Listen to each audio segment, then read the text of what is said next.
Hello guys, I'm here at farm. It's my corn harvest. It's a corn. Thank you for all my live supporter, my friends, family, sharing some love.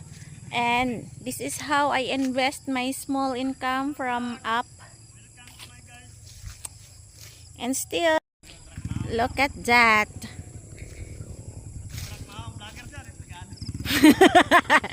Shut up. They said I just go here on a farm without bringing the food because they are kuan. Tingnan nyo. Oh, yuk-yuk lang ang sakalam. Yuk-yuk is coming. Ganyan lang dito sa bundok, guys. Kita nyo? Yan, yuk-yuk lang sa kalam.